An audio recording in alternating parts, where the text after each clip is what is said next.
A disabled Knoxville man wants another chance to renew his TennCare coverage that he's been fighting to keep since October. The man's mother called 6 on Your Side reporter Don Dare after her son didn't answer a call from TennCare last week. Well, that's exactly right, Don. William Jones said he didn't recognize the number on his caller ID, so he didn't answer it.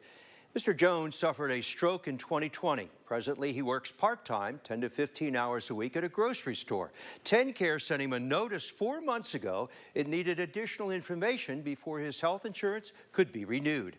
Because of his stroke, William's mother handles his affairs.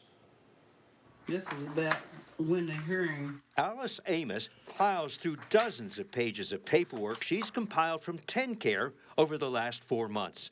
Her son, William Jones, nearly died of a stroke 4 years ago. She handles his legal affairs, and he lives with his mother. In October, TennCare wrote in this letter, "We need more information from you to renew your coverage." They wanted check stubs and bank statements, and that's what I gave them. Apparently, TennCare didn't receive all the information it needed to renew William's insurance. On behalf of William, Mrs. Amos sent what she believed was the correct information, but she was wrong.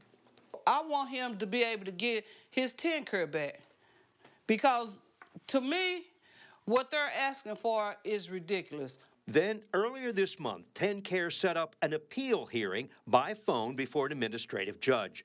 The scheduled date and time was January 22nd, 2025, between the hours of 9 a.m. and 12 noon Central Time, or 10 a.m. and 1 p.m. Eastern Time.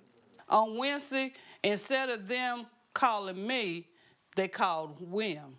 They have only spoken to me, never have spoken to William. William says he did receive a call, but didn't recognize the number on caller ID, so he didn't answer it. But my mom had asked me, did anyone call? And I said the only person that called was this phone number that I didn't recognize. And she decided to call the number back. Sure enough, it was them. And I called the lady, and I asked her, I said, I thought you all were supposed to be calling me. Alice was told no, William is the TennCare recipient, so they called him. They knew they never have spoken to William. They always talk to me.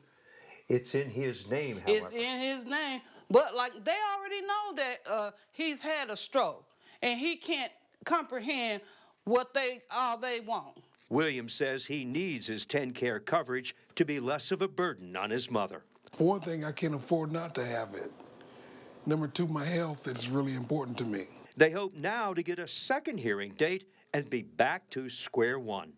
I want William to be able to get his TennCare back without going through the hoops and everything. Now, we contacted TennCare for comment. In the agency's response, we were told they are going to reach out to Mr. Williams to let him know how he can petition the initial order. So perhaps soon he'll be getting a chance for another hearing. Now, TennCare, like all Medicaid agencies, is required to renew every member's coverage once a year. Those renewals mean TennCare must review members' information to make sure they still qualify for the coverage. And we'll let you know what happens in William's case. Don?